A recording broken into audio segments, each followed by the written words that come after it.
আসসালামু আলাইকুম সবাইকে। সবাই কেমন আছেন? আশা করছি সবাই অনেক বেশি ভালো আছেন। তো গিয়েছিলাম একটু বাহিরে। আর বাহিরে তো ইদানিং খুব কম যাওয়া হয়, একদম যাওয়াই হয় না। আর যেহেতু আমার হচ্ছে বাহিরের খাবার খুব বেশি পছন্দ, এজন্য বাহিরের খাবার যখনই যেখানেই দেখি তখনই চিন্তা করি যে কোনটা কেনা যায় কিংবা কোনটা খাওয়া যায়। আমি বিশ্বাস করবেন কিনা জানি না, আমার হচ্ছে বাহিরের সব ধরনের খাবারই পছন্দ। আমার মতো এরকম কে আছে যারা ঘরের খাবারের থেকে বাহিরের খাবারটা বেশি পছন্দ? আমার কিন্তু এরকমই। ধরেন বাহিরের যেকোনো একটা আইটেমই হোক না কেন, এটা ভালো লাগুক কিংবা না লাগুক, আমার খেতে ইচ্ছা করে। তো যাই হোক, এখানে তো দেখতেই পাচ্ছেন অনেক ধরনের হচ্ছে খাবার আছে। ভাজা পোড়া, তারপর হচ্ছে মিষ্টি, জিলাপি। আর জিলাপি এরকম মুচমুচে জিলাপিগুলো তো অসাধারণ লাগে আমার খেতে। দারুণ লাগে, দারুণ। আমার কাছে মিষ্টির থেকেও এরকম চিকন মুচমুচে ঘিয়ে ভাজা যে জিলাপিগুলো থাকে ওইগুলো খেতে ভালো লাগে। আর ছোলা, এই যে এখানে ভাজা পোড়া আইটেম, এগুলো দেখা যায় বিভিন্ন যে হোটেলগুলো থাকে ওইগুলো বিকেলে এই আইটেমগুলো তৈরি করে। আর এটা দেখে মানে তখন এগুলো দিয়ে তখন শুধু এগুলোই খেতে মন চায়, কিংবা এই সব ভাজা পোড়া আইটেম দিয়ে হচ্ছে আপনি যদি মুড়ি মাখায় খান তাহলেও কিন্তু খুবই অসাধারণ একটা টেস্ট আসে। তারপর চলে গিয়েছিলাম একটু ফলের দোকানগুলোতে। ফলের প্রতি আমার তেমন কোনো ক্রেভিংস নাই।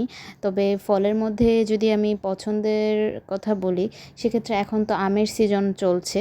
তো আম আমার একদম ফার্স্ট ফেভারিট লিস্টে থাকবে। আর লিচুর কথা তো বলতে হয়ই না, কারণ লিচু হচ্ছে সবারই পছন্দের খাবার। এখানে দেখতে পাচ্ছেন কিছু সবজি কিন্তু আমার ভীষণ প্রিয়। কাঁচা বাজার এই টাইপের সবজিগুলো দেখলেও কিন্তু আমার খুব কিনতে মন চায়। কিংবা যে কোনো ধরনের, এই যে ভেনে কিংবা কাঁচা বাজারে গেলে খুবই ভাল লাগে। এত সুন্দর সুন্দর করে সাজানো থাকে সব সবজি। আর খুবই সুন্দর করে ওরা এত সুন্দর করে সাজিয়ে রাখে যে দেখলেই কিনতে মন চায়। আর এই যে কলা হচ্ছে আরেকটা পছন্দের ফল, এটা বলতে পারেন। এটা ভালোই লাগে। এখন হচ্ছে আগে দেখা যেত সাগর কলা খুব পছন্দ করতাম, এখন দেখা যায় বিভিন্ন রকমের কলাও খেতে ভালো লাগে, মানে টেস্টের ভেরিয়েশন আছে আর কি। আর এই যে তরমুজ তো আমার অসম্ভব প্রিয় একটা ফল। এটা খেতে খুবই দারুণ লাগে।